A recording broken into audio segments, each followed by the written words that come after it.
कि हमने ओवरसीज का पाकिस्तानियों का पैसा लेना है, एक प्लान बनाया हुआ है हमने कैसे उनकी इन्वेस्टमेंट लेके आनी है।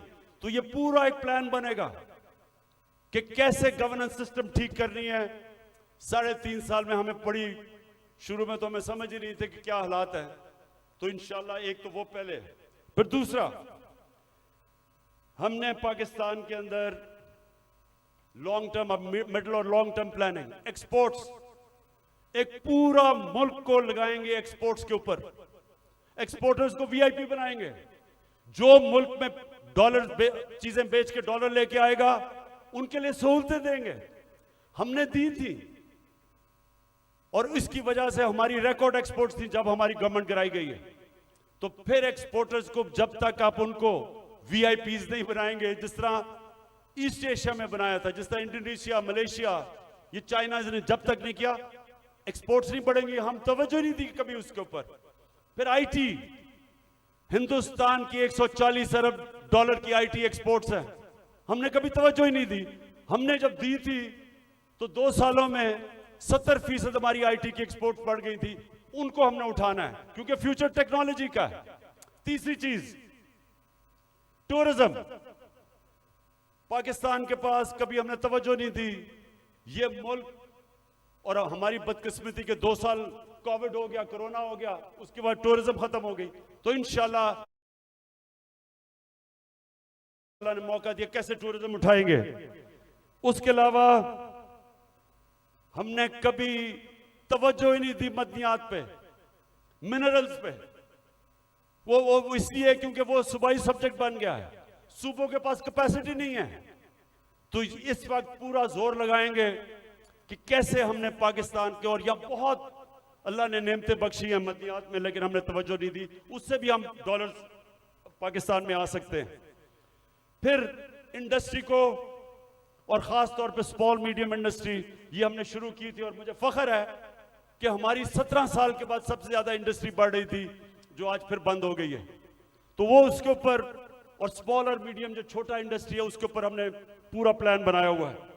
फिर अपनी ज़राअत की हमने सिर्फ प्रोडक्टिविटी बढ़ानी है। चाइना के साथ हमने बात कर ली थी कि कैसे हम पैदावार बढ़ा सकते हैं, और उन्होंने आना था, और बदकिस्मती फिर कोरोना की वजह से 2 साल चाइना बंद हो गया। तो उसका पूरा प्लान बना हुआ है। फिर जो बड़े बड़े पीआईए, रेलवे, गवर्नमेंट कॉरपोरेशन, ये सबसे ज्यादा नुकसान करती हैं पाकिस्तान में। जो हमारा जो पैसा आवाम पे खर्च होना चाहिए वो नुकसान पे चला जाता है। इनको रिस्ट्रक्चर करना है। ये भी हम आखिर में बना था, लेकिन हमारी गवर्नमेंट चली गई। इसका पूरा प्लान है। और फिर कैसे हमने अपना टैक्स कलेक्शन बढ़ाना है। अब ये जरा सुन लें, इस वक्त 22 करोड़ पाकिस्तानियों में सिर्फ 25 लाख टैक्स देने वाले हैं। 22 करोड़ पाकिस्तानियों में 25 लाख टैक्स देने वाले हैं। हमने नादरा के साथ मिलकर आइडेंटिफाई किए 4 करोड़ टैक्स देने वाले, उनके हमने टेक्नोलॉजी इस्तेमाल करके हमने पता चलवाया कि इतने ज्यादा टैक्स पेयर जो पैसे नहीं देते, उनके लिए, ये मैं अब आखिर में आ रहा हूं, उसके लिए हमने पूरा प्लान बनाया हुआ था। लेकिन फिर हमारी गवर्नमेंट चली गई। लेकिन जब तक हम अपना टैक्स बेस नहीं बढ़ाएंगे, जब तक हमारा टैक्स नहीं बढ़ेगा, मुल्क आगे नहीं चल सकता। तो इंशाल्लाह उसका पूरा हमारा प्लान है। उससे मैं ये भी बता दूं कि हमने रिकॉर्ड टैक्स इकट्ठा किया था अपने दौर में। और फिर मनी लॉन्ड्रिंग, ये देखें हमारी जो एलीट है मुल्क की, शायद ही किसी मुल्क में ऐसे हो कि सारी एलीट जो पैसा होता है वो बाहर भेज देती है। प्रॉपर्टीज इनकी बाहर हैं, जिस तरह मैंने दुबई में बताया, लंदन, सारी दुनिया में। तो और ये चोरी का पैसा होता है।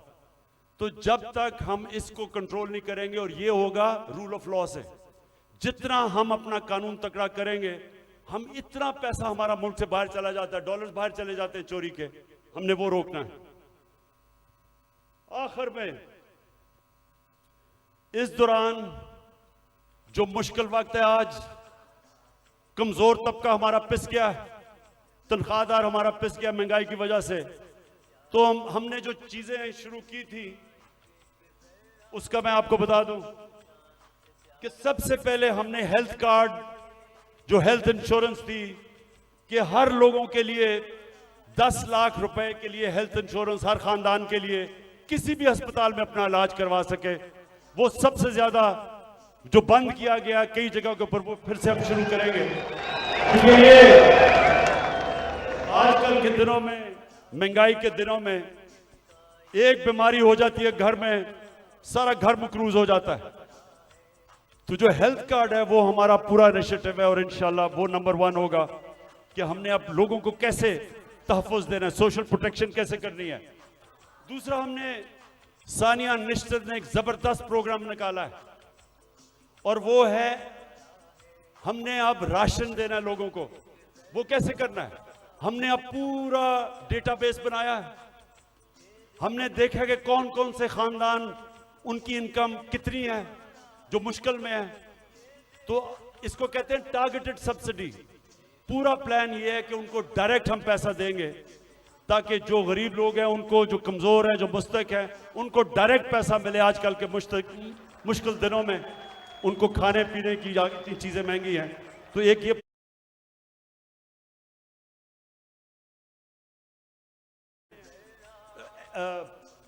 सूद के बगैर कर्जे, ताकि वो अपनी बिजनेस से शुरू कर दे। हमने कामयाब जवान में काफी किया था, लेकिन इंशाल्लाह उसको अब और आगे लेके जाएंगे। फिर घर बनाने के लिए, तनख्वाहदार तबकों के लिए हमने पहली दफा पाकिस्तान में घर बनाने के लिए हाउस फाइनेंसिंग शुरू की थी। सस्ते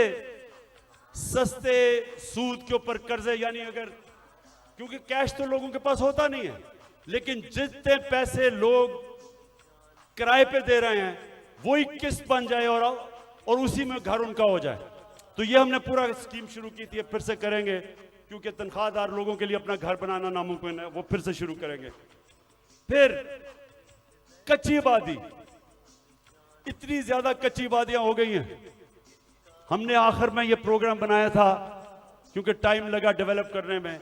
अब सारी कच्ची आबादियों के अंदर, ये मलेशिया में भी हुआ है, ये तुर्की में भी हुआ है, हम क्या करेंगे कि उनके लिए मॉडर्न फैसिलिटीज उधर ही खड़ी करेंगे और डेवलपर को कहेंगे कि वहां एक बिल्डिंग बना ले और वो ही उनके लिए बिल्डिंग बनाए जिधर उनको फैसिलिटीज मिल जाए, पानी मिले, सही माने में वो रह सके, बजाय गंद के अंदर कच्ची आबादी में लोग रहते हैं, और घर भी अपना हो जाए।